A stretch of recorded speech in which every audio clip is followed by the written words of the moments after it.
Devices और phones और ये चीज़ें, दिस इज़ वेरी अनहेल्दी। अब क्या कर सकते हैं, ज़माना चेंज हो गया तो हमें रियलिटी एक्सेप्ट करनी पड़ रही है। लेकिन इट्स वेरी वेरी अनहेल्दी। ना कभी मशहूर होने का शौक़ था, ना कभी गैर मारूफ होने का डर था, इसलिए ना मुझे कोई ड्रग्स का सहारा लेना पड़ा, ना लेना पड़ता है।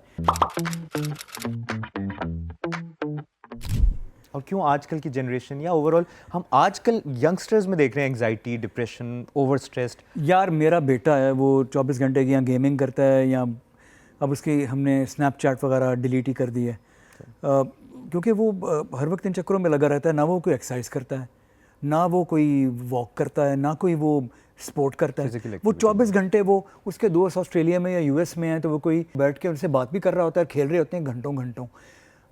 डिवाइसेस और फ़ोन्स और ये चीज़ें, दिस इज़ वेरी अनहेल्दी। अब क्या कर सकते हैं, ज़माना चेंज हो गया तो हमें रियलिटी एक्सेप्ट करनी पड़ रही है।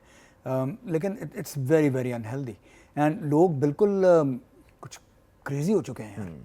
फ़ाखर भाई, ख्वाब देखना और ख्वाब को मुकम्मल तकमील होता हुआ देखना, मैनिफेस्टेशन जिसको हम कहते हैं, उसका एक्सपीरियंस आपका कैसा? यार ख्वाब देखने चाहिए। अच्छा, मैं इतना एम्बिशियस आदमी नहीं हूँ, मैं कभी भी ख्वाब देख के तकमील वगैरह के चक्कर में नहीं पड़ता, और जब तकमील हो भी जाती है तो मुझे रजिस्टर नहीं होता कि तकमील हो गई है। जब मुझे लगा कि मैं मशहूर हो गया हूँ तो मुझे लगा ही नहीं कि मैं मशहूर हो गया हूँ, because I never cared, I never really had ambitions. मैं तो सिर्फ म्यूज़िक की धुन थी। मशहूर होना या पैसे कमाना वाज नॉट तमत माय नज़र। तो पैसे भी आ गए, मशहूर भी हो गए, लेकिन कभी रजिस्टर ही नहीं हुआ। फिर मशहूर होने के बाद ऐसा ऐसा लिव इन में भी जाने शुरू हो गए, तो तब एहसास हुआ कि हाँ यार, मैं तो एक ज़माने में शायद मशहूर भी हो गया था, कामयाबी भी हो गई थी। अब जब मेरे गाने लोग कहीं लगाते हैं और मिलियन मिलियन उसके ऊपर कमेंट्स आ जाते हैं और चीज़ें होती हैं मेरे पुराने गानों के ऊपर, तो तब एहसास होता है। लेकिन मैंने इन चीज़ों को कभी इतनी लिफ्ट नहीं कराई थी।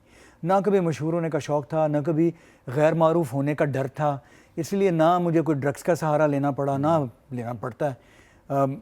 तो मैं तो इन चीज़ों को बहुत आराम से वो लेता हूँ। मुझे बहुत पहले माँ बाप ने एक बात सिखाई थी कि ये हम रहते हैं पाकिस्तान में, हॉलीवुड नहीं है, तो यहाँ पे तुम मशहूर भी हो जाओगे, पैसे भी आ जाएंगे, ये भी हो जाएगा, इसको अपने सर पे नहीं चढ़ा देना। वाह, बड़ी ज़बरदस्त। तो वो बात मैंने पल्ले से बांध ली थी, इसलिए आई नेवर केयर्ड कि आप मशहूर हो ना हो, हिट हो फ्लॉप हो, आपकी ज़िंदगी वैसे ही चलती जाती है। इसलिए आई नेवर रियली केयर्ड ये शोशा वगैरह और ये वो, आई नेवर रियली डन दैट। मैं लैंड क्रूज़र भी चलाता हूँ और मैं छोटी ऑल्टो भी के अंदर भी बैठ जाता हूँ। आई डोंट रियली केयर, मुझे फ़र्क नहीं पड़ता है। इतना आसान है ये बहुत आसान है। ये आपकी उस पीक पे जाना और फिर पीक को आप अपनी एक्सेप्ट करना। आप मेंटली अगर स्ट्रांग हो तो आपको फ़र्क नहीं पड़ेगा। खैर मैं कह रहा हूँ, लेकिन ज़ाहिर है लोगों के कमेंट्स हैं, जो ट्रोलिंग आप कह रहे हो, अगर मैं फेस करूँगा तो ज़ाहिर है मुझे बुरा लगेगा। लेकिन एक ज़माने में लगा, but then I thought what the hell, who cares, कोई बोल रहा है तो बोलने दो। लेकिन यकीन करें, आपकी ज़िंदगी सुखी हो जाएगी अगर आप कंटेंटमेंट रखोगे अपने दिल में, और आपको परवाह नहीं होनी चाहिए। आप 50 रुपए की चाय वाले ढाबे के अंदर बैठ के, जो कि मैं बहुत ज़्यादा करता हूँ, I do that all the time, and अच्छी से अच्छी जगह पे भी खाना खाता हूँ। मैं फर्स्ट क्लास में भी ट्रैवल कर लेता हूँ, मैं पिछली 50वीं रो में इकॉनमी के अंदर भी बैठ के ट्रैवल कर लेता हूँ। आपको अडेप्टेबल होना चाहिए, और आप रह रहे हो पाकिस्तान जैसे मुल्क के अंदर, which is a beautiful country, and वो यहाँ पे आपको लोग ऐसे तंग नहीं करते हैं।